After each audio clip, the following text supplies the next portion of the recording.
You're supposed to arrest them, not me, Daniel! A big black man hitting me, it is traumatic. And it is racial. Get your vehicle off my private property! Ma'am, stop yelling! Stop yelling!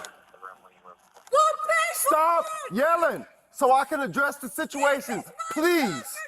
Please stop yelling so I can address what's going on. I'm here. Please stop yelling. Please. Sir, it's my property. Okay, I understand that. Well, please stop yelling. Please stop yelling. Okay, can you see me? Can you please stop yelling? I'm gonna report you for police misconduct. Stop yelling. Man, I'm telling you something, man. She's not going to jail. She don't pay, and she's not going to jail for terrorism.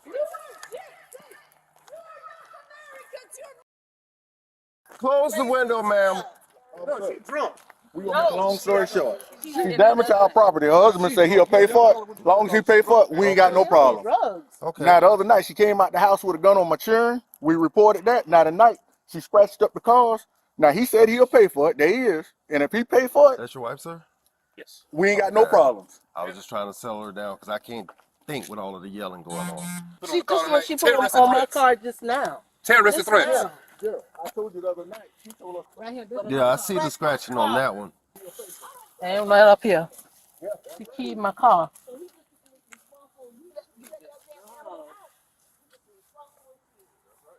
When did this happen? Last night. Last night? we opened the garage and seen him. Now that boy husband, he said he'll pay for the damage. It's our second time, the last time. As long as he write a check and pay for it, we good to go. And this right here is terroristic threats right here. That's a felony. I see that. You know what I'm saying? If she's not arrested for terroristic threats, then what? When she kills somebody, then y'all gonna sit there and say, "Oh, we didn't know." This the You that's the second damn lie. time. You know. I will burn you. Just That's give me. what she threatened to put. I see it. Give me a second. Let me talk with him for a second and let my other officer get here on scene. Okay. What's going on with your wife? No, it's a mental health issue. It's as simple as that. She's been in the hospital for about a year. She's been out for the last 2.5 years. A couple nights ago was the first issue that she's really had with anyone. You know, it was heartbreaking, and so was this. I don't really know what to say. A few years ago, she had a diagnosis, but when she was released from the hospital, she didn't have a diagnosis. She's on probation right now. Yeah, it's just real heartbreaking. Can you tell me about this stuff here? I'm worrying about it right now. I'm ready to go to bed, and next thing I know, I hear the door opening, and what's going on? She's out here. So I guess she put that sign on the car, and then she started screaming about no parking in the house. You saw her. You were aware when she was outside, or did you know when she came outside and started doing any of this? Well, I heard the door open, and I came to the front, and I saw her out here, and I said, "What are you doing? What are you doing out here? Get back inside!" And then she started screaming, and then I got her back inside eventually. This is Mr. Schmidt. He's the resident of this home. When I got here, his wife, he was down here with them. They basically, talked. He said he's willing to pay for the damage that she caused. He said she has some mental issues that she's been suffering through, not diagnosed with anything. When I got here, she was in the window right here yelling, and, I kind of yelled back for her to calm down so I can figure out what's going on. So when I get out here, she pulled was it a knife? No, a gun. Last night in front of the police, she told her son to get the machine gun, the AR-15, and kill all these niggas out here. In front of the police, that's a terroristic threat. Y'all say, well, the only thing they're going to do is fingerprint her and let her go because it's a misdemeanor. When a terroristic threat becomes a misdemeanor, that's a felony. They go to evidence right there again tonight when she threatened to goddamn burn everybody up, killing them, burning everybody up. But y'all going to sit there and say, oh, no. For my sister-in-law. So you got the note right here on the car. As you know, the car isn't in violation of anything. It's not blocking nobody's mailbox. It's not blocking nobody's driveway. Okay, officer, look here. So you got the note. She wrote this threat. Just now. People was coming out and they caught her doing this. I know there was an issue between you guys. I don't remember when. It wasn't me. No, the other officers. What did they tell you guys exactly? They told us, you wasn't here. They told us pretty much that it was known that she has a mental issue, that they cannot take her to jail because of COVID, that we did not have her on video with the gun or anything. They said there was no guns in the house, so they cannot do nothing. Said it's good that we just keep a paper trail on her. So if something does happen, then y'all already know that we have been calling. Look like she took something and cracked my top right there. Long as he pay for my stuff, I ain't got no problem. What do you estimate this damage is gonna come to? This top probably $900. Okay. Now over here, to paint the side of this car, you know they got to paint the whole side of this car. This a new car. He probably looking at maybe $3,000 right there. I don't know. And I Did don't she know do anything else to the car I besides don't put know, the note? because it's black, yes. She scratched the car right here. You can see. Daddy, you shine your Right. light. What you think it is to fix this here? Because they're going to have to paint, excuse me, Right they're there. going to have to paint this whole door and over here. You're probably looking at about $2,000. I don't know. What, does something happen to this car too? Yeah, this is what happened. You have the scratches here. They said this was done last night. He estimated this is going to be about 3,000. I can't honestly say it'll be that, but I'm sure it's going to be about 500. And then he just showed me this, the top of his Corvette, where it's going to be cracked. So, all in all, you have this damage here, which another crack. Is there any video of this? Like, how do we know when this happened? That's my thing. Yeah, he says it all happened like last night, and this stuff here happened just now. She came out. We caught her out here doing this. Yeah, they saw that, so I'm thinking 1013. She's gonna have to get some treatment. She's gonna continue to do this the way she was up there, and we don't know what's in the home right now. The husband said he's basically helpless against her right now.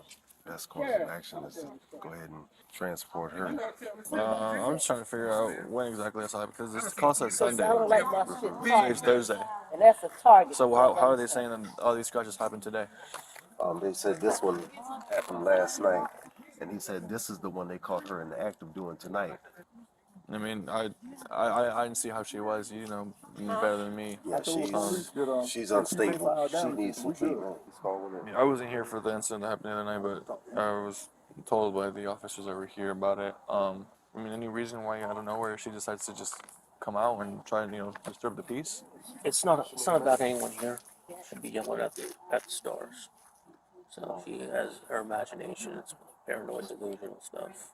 And since then, you haven't talked to her and let her know like, hey, you know what, maybe we should go and just again to get you checked again. Maybe there'd be another different. Most of the time she's fine. Right. Just some of the times it's eye drama, and like I said, it has nothing to do with the neighbors here. It could be anything could set her off like that. So. I don't live here. We're visiting here. This is the vehicle that I came in. Okay. And the thing you came in with Miss Morris. Yes. Okay. Yes. Okay, so tell me exactly what was she doing when you came out and how y'all caught her? When I came out, she was coming from the side of the car right here. Okay. And she was screaming and yelling, telling, saying about how she's going to kill people and all this right here, and calling the nigger gypsies and all this right here that we are, Muslim terrorists, all kind of names. You know what I'm saying? But what I'm trying to tell you this right here, that is a felony. We all got some type of mental issues. You hear me? So if you want to sit there and say, oh, she got mental issues, that's pure. How many people went to jail today, especially black people that went to jail tonight in Savannah that has mental issues, but you still took them to jail? This person that sat here It looked like she was trying to open up my damn door. Yeah, there go her fingerprints, all that right on the car. And look right here. And then she got this letter right here, this note right here, on here, and y'all still sitting there and say, oh, we're not going to do anything to her. But if it's the other way around, y'all would have, guess what? If there was a black person in there, y'all would have had about 20 cars here, and y'all would have kicked in the door and went in and drug her out and took her to jail and let the courts decide whether she got mental issues or not. You hear me? But y'all doing that. Y'all don't want to talk to nobody. Okay. We're going to go talk to her white husband, and we're going to see what he's got to say, because his word means more than everything. I don't care, but we all crazy. We all have some type of mental issue. But this is a felony. What I'm trying to tell you is right here. I want to just ask for call right now so we can figure out the appropriate charge and our course of action. Let's do that, because I don't appreciate being called a whore. That lady don't know me. The threat She don't know me. Okay, let's go put our heads together and see what we're going to do. Because I think that she does need to be removed from around here. At the very least, that'll get them settled back down to where they can think rationally instead of just saying, oh, we believe in the white person over the black people, over what actually happened. So yeah, let's go ahead and get on that. She went in the house, she came out, said, I'm going to kill you. Said, I'm going to get my gun. I had 2 minor children sitting on my vet right there. She went in the house and came back out. He had to grab her and pull her back in the house. But when the police came, they said, "Oh, that's a misdemeanor." You don't claim it's Yeah. Mr. Smith, could you show us where your wife is at in the house? Yes.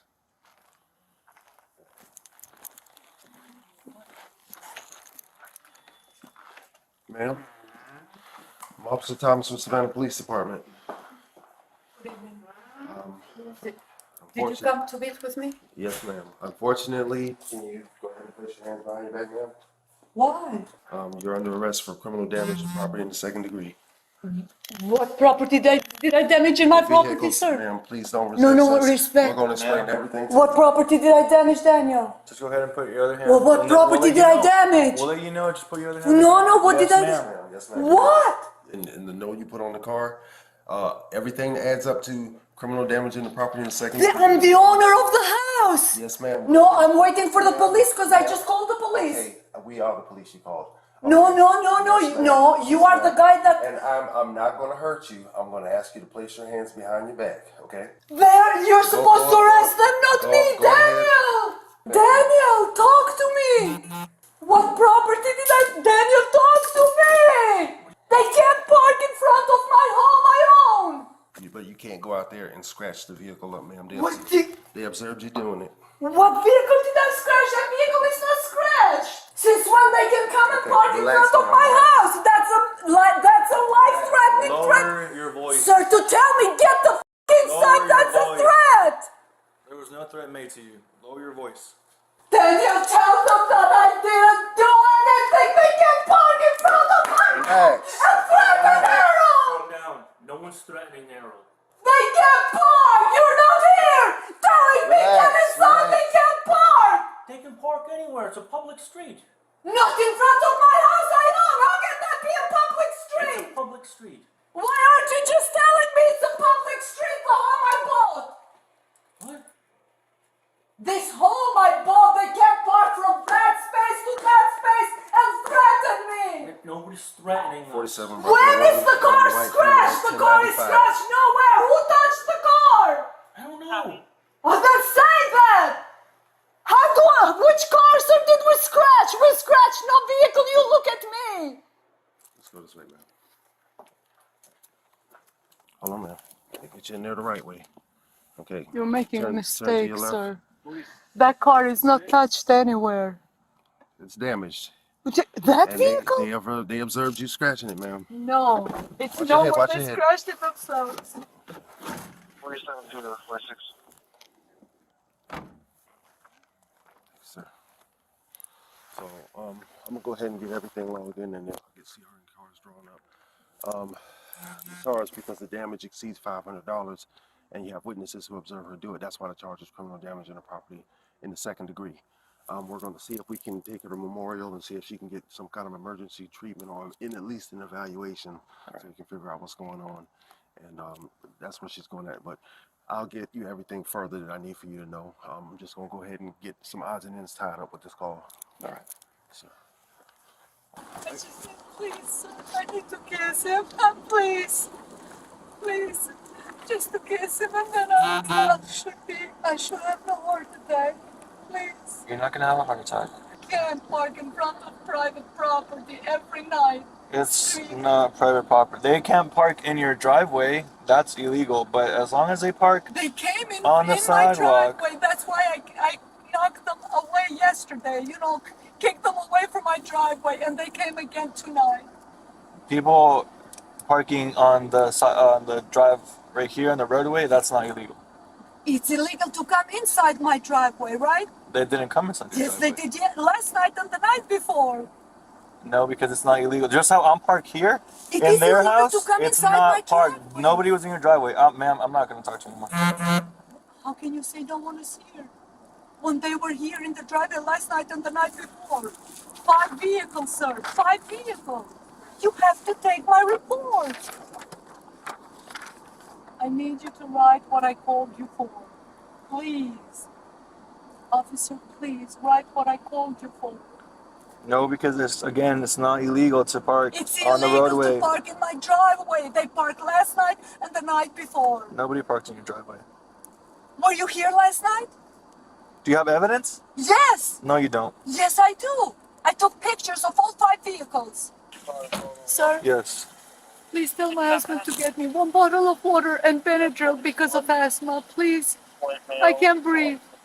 Why didn't you take them before? I can't breathe right now. What do you mean you can't breathe? I can't breathe right now. Please tell him. I mean, you're breathing right now, right? I can't breathe right No, now. you're breathing. It's okay. You'll be fine. 1 bottle of water and Benadryl, You're please. fine.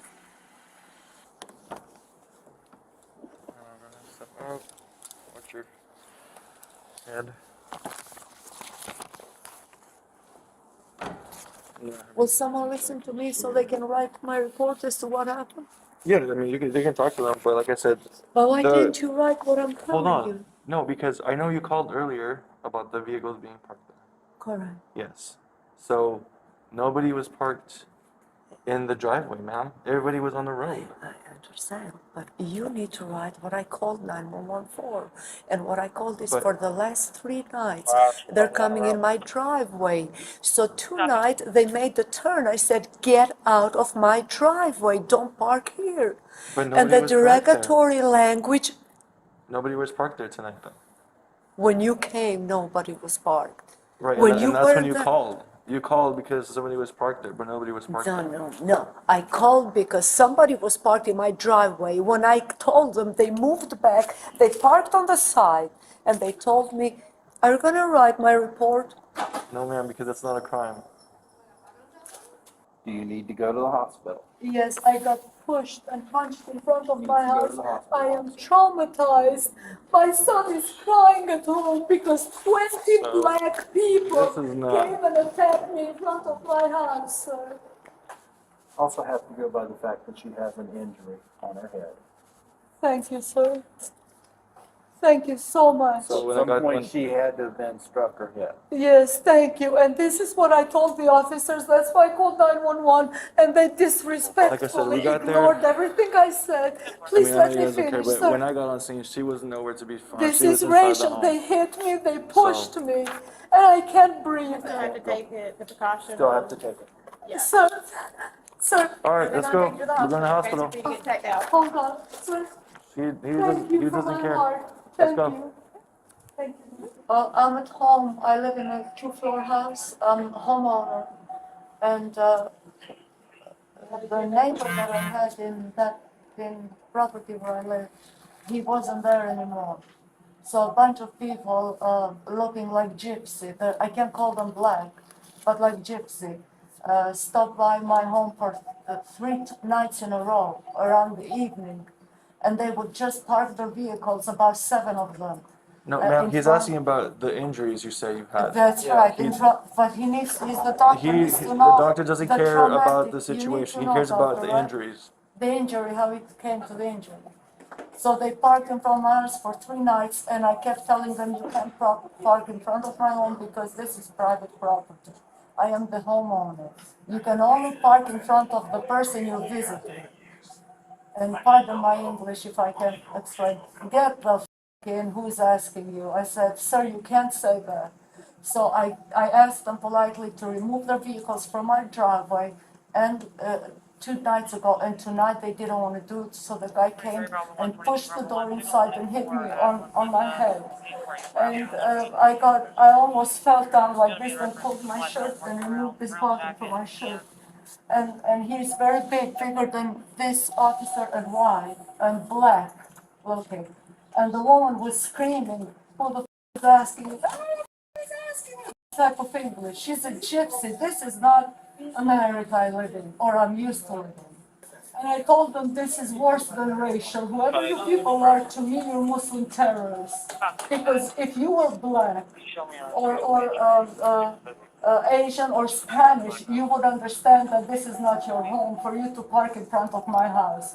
To get in the driveway and then park there and tell me get the who. And then the guy said, you know what, I'm just gonna kill your husband too. I said, are you sick? And I pushed the door, and then my husband came downstairs. He's United States Army for 30 years, serving Army. He's retired now.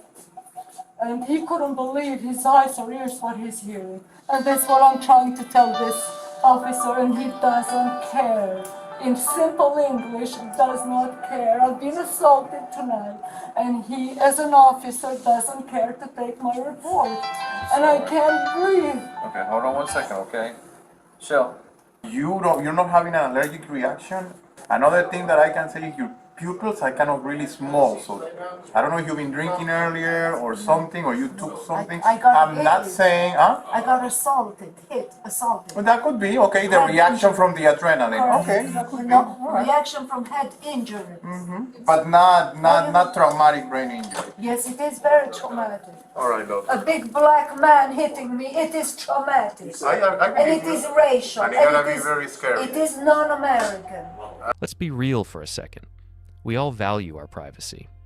But what we are witnessing in this footage is not merely a dispute over parking.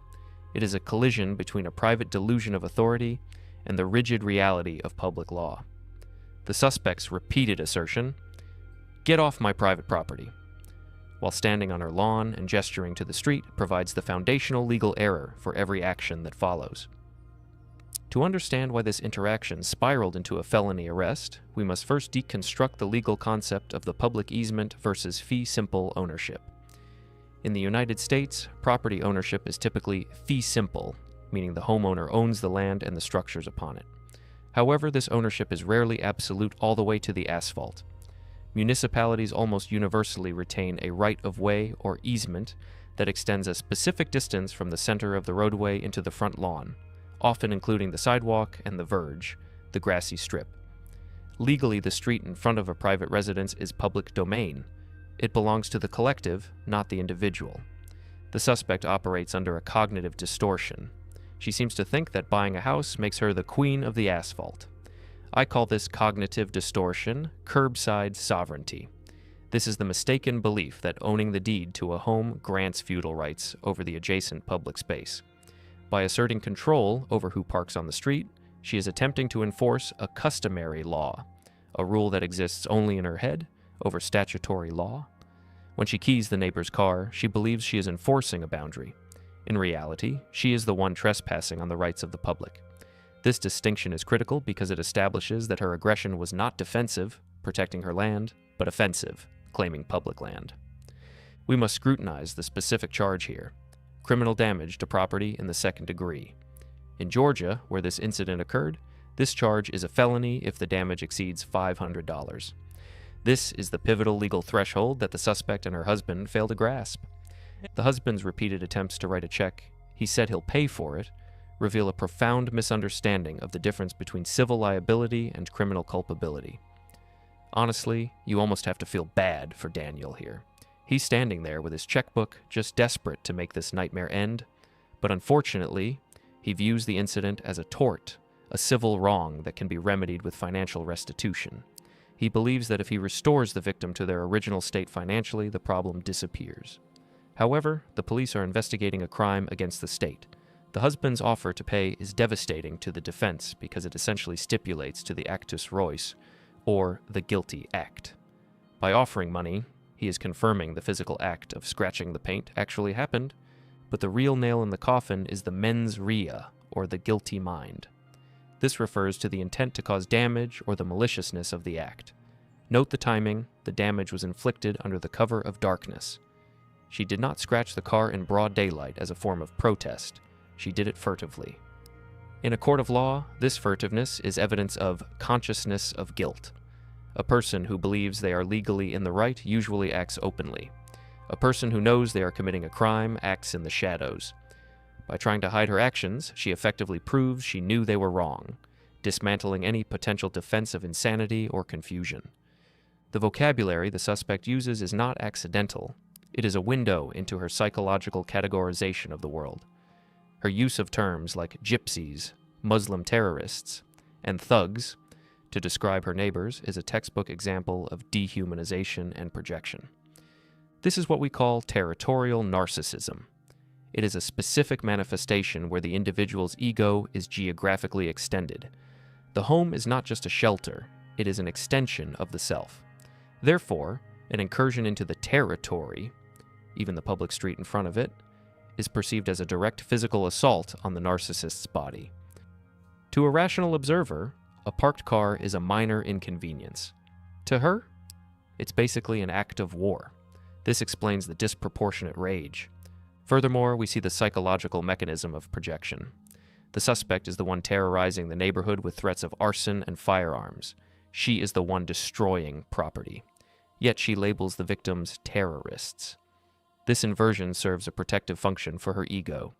If she admits she is the aggressor, her self-image as a good, law-abiding homeowner collapses.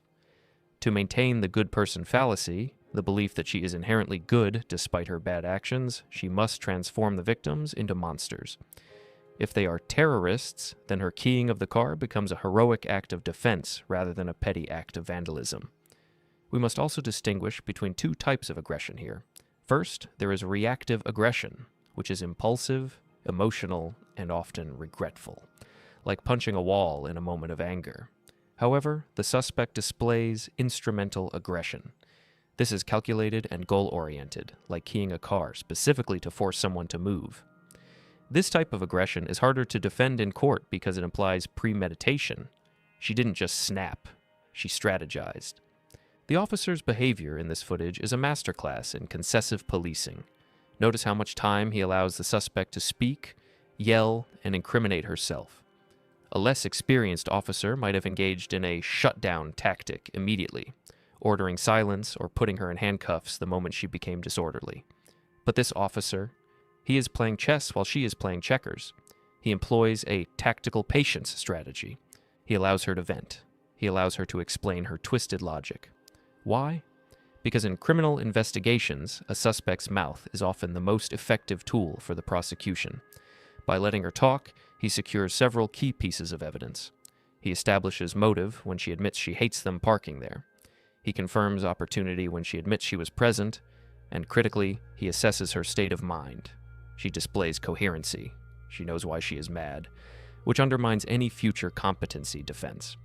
This is often called the hot mic trap. Suspects frequently believe that if they can just explain their side loudly enough, the police will agree with them. The officer nods, says okay, and I understand. He is not agreeing with her legal theory. He is encouraging the flow of information. He is building the totality of the circumstances necessary for a bulletproof arrest report. The moment the handcuffs are introduced, the psychological dynamic shifts instantly from aggression to malingering. Malingering is the intentional production of false or grossly exaggerated physical or psychological symptoms motivated by external incentives.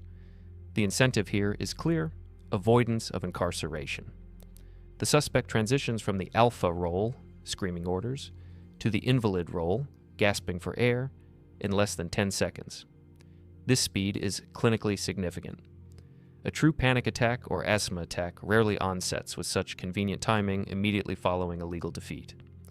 This behavior serves a dual purpose. First, it causes delay, forcing the police to pause the transport process and engage medical services. Second, it attempts to create sympathy, visually reframing the interaction. A woman in handcuffs is a criminal, a woman on a stretcher is a patient. The officer handles this by adhering to the duty of care. Even though he likely suspects she is faking, evidenced by his comment, "You're breathing right now." He cannot take that risk. Modern police policy dictates that if a suspect says, "I can't breathe," the medical protocol overrides the booking protocol. The suspect exploits this bureaucratic vulnerability. It is a cynical manipulation of the system designed to protect actual medical emergencies. We cannot analyze this footage without addressing the racial and socio-economic dynamics the suspect attempts to exploit. She explicitly invokes race, suggesting that if the roles were reversed, if there was a black person in there, the police response would be violent. This is a complex psychological maneuver. She is acknowledging systemic police bias, but she is attempting to weaponize it in her favor. She is essentially arguing, the system is supposed to protect homeowners like me against people like them. Why is the machine malfunctioning? When she is in the ambulance claiming she was attacked by 20 black people, she is tapping into a historical trope of the mob. This is a fabrication designed to trigger a specific protective instinct in law enforcement. It is an attempt to override the physical evidence, the scratches on the car, with a social narrative, the vulnerable woman versus the dangerous mob. The fact that she resorts to this lie so quickly suggests it is a pre-existing bias she holds, ready to be deployed when her dominance is challenged. To truly appreciate the gravity of the suspect's errors, we must look at the counterfactuals. Hypothetical A, the silent suspect. What if she had remained inside her house and refused to answer the door? Without the suspect's presence, the police would have had the victim's statement and the scratches. They would have had reasonable suspicion, but perhaps not probable cause, to arrest a specific individual immediately. The husband's statement, "I'll pay for it," was the smoking gun. If both had invoked their Fifth Amendment rights and stayed inside, the police might have been forced to take a report and leave, turning it into a slow-moving investigation rather than an immediate felony arrest. Her need to come out and control the scene was her undoing. Hypothetical B, the civil approach. What if, instead of keying the car, she had petitioned the city for a no parking sign? She would likely have been denied because it is a public street, but this highlights the core conflict. She wanted a result, no parking, that the law does not provide. When legal avenues are closed, the entitled personality often feels forced to use illegal ones.